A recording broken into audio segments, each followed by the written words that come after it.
A situação de crescimento da violência no campo no Pará é dramática, é seríssima, e, infelizmente ela tem aumentado e ela é um fruto imediato da ausência da implementação da política de reforma agrária no Estado. A partir do momento que os órgãos fundiários são omissos e não exercem a sua responsabilidade de executar tanto as políticas de reforma agrária quanto de regularização fundiária, a tendência é essa. Um outro grande problema é que mesmo em situações onde existem já assentamentos criados, a gente observa uma tendência muito grande à existência de grilagem de terras nessas áreas por pessoas que não têm o perfil de assentados da reforma agrária. E, ao mesmo tempo, o INCRA, principalmente, é omisso na sua responsabilidade de retirar esses ocupantes ilegais de dentro do assentamento. Existem regras para que isso seja feito e o que a gente observa é uma omissão na tomada e no cumprimento dessas regras, na tomada de medidas e no cumprimento dessas regras. Então, eu te diria assim, essa violência no campo é fruto imediato de decisões políticas que têm sido adotadas, decisões que passam pelo não reconhecimento dos direitos territoriais de povos indígenas e comunidades tradicionais, que passa pelo fato de dos governos terem parado há muito tempo de executar efetivamente políticas de titulação de terra indígena e de territórios quilombolas, e também de ter cessado as políticas de reforma agrária. Isso, diga-se de passagem, está ocorrendo, está se agravando bastante recentemente, mas não é algo que começa agora, é algo que culmina nesse momento desse ano em que nós estamos vivendo essa escalada de violência no campo. Essas decisões políticas de não fazer reforma agrária, de não titular, de não reconhecer direitos de povos e comunidades tradicionais também são decisões que resultam na morte das pessoas no campo. Enquanto essa política continuar sendo executada dessa forma, infelizmente, as vidas vão continuar sendo perdidas no campo.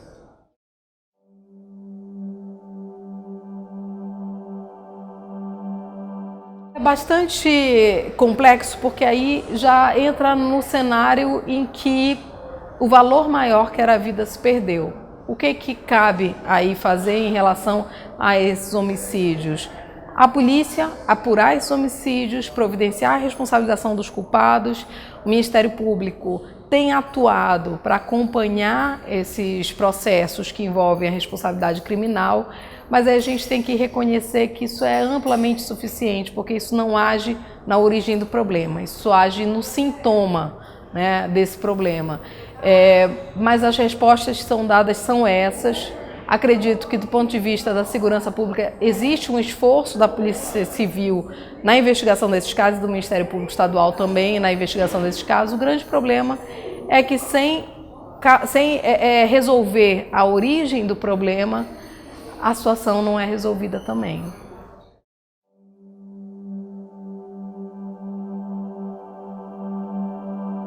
O que acontece é uma coisa que se chama no direito administrativo de desvio de finalidade. Isso é uma irregularidade. Pretender utilizar o CAR, que é um instrumento para regularização ambiental, migrar esse instrumento para regularização fundiária é desviar a finalidade desse instrumento. Desvio de finalidade é uma irregularidade do ponto de vista da administração pública. Então, o que aconteceu? O que aconteceu é que se verificou que o CAR poderia ser uma porta de entrada para regularizar ocupações irregulares de áreas. E esse é uma grande preocupação nossa. Preocupa ainda mais que alguns setores, alguns órgãos fundiários estejam trabalhando na perspectiva de tomar o CAR como porta de entrada da regularização fundiária, o que inclusive motivou uma recomendação por parte nossa, dos promotores agrários do Ministério Público Estadual, para que o Instituto de Terras modificasse essa política e não tomasse por base esse instrumento, mas sim os requerimentos de regulação fundiária, como prevê a legislação fundiária.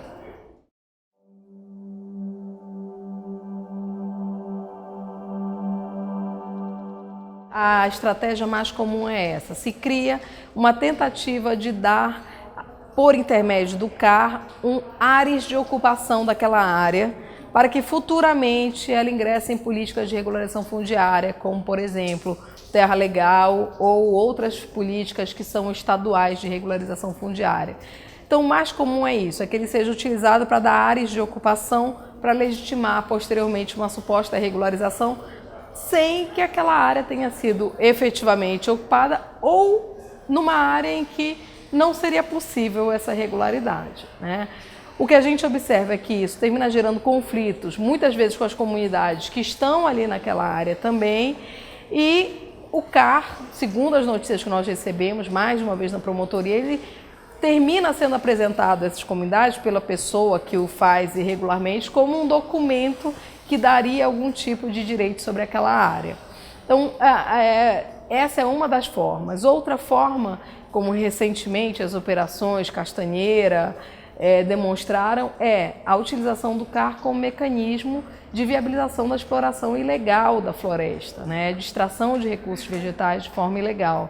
Ou mesmo a tentativa de viabilizar como acesso a uma possibilidade de financiamento, né? Então, na verdade, são várias as estratégias que têm sido utilizadas, mas em relação à grilagem de terra, ela se expressa muito mais pela ocupação de uma área pública que não poderia principalmente ser ocupada ou sobre a qual não existe uma posse, porque sobre a área pública não tem posse, tem mera detenção, para conferir áreas de regularidade àquela ocupação.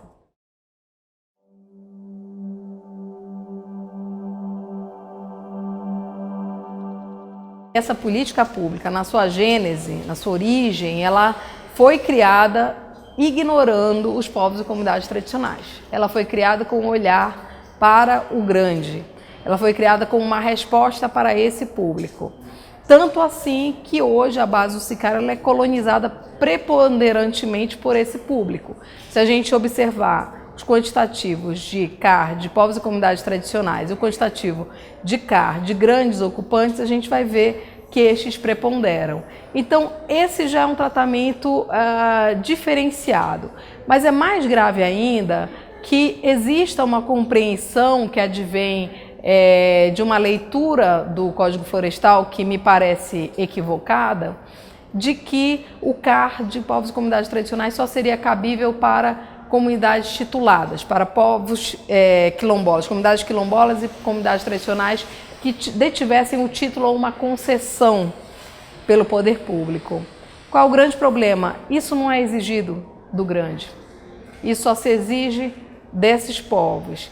Esse é um tratamento na sua raiz discriminatório, né? Se se aceita que, com base em documentos apresentados, os mesmos documentos apresentados pelo grande produtor ou por uma empresa A, B ou C, se faça o CAR, por que não se reconhece, com base nas convenções, Convenção 169 da OIT, por exemplo, o direito ao autorreconhecimento territorial dessas comunidades, que, aliás, tem muito mais fundamento jurídico do que essas outras formas de reconhecimento de posse e propriedade que são aceitas por grandes proprietários em geral ou pessoas que se dizem proprietárias de uma determinada área.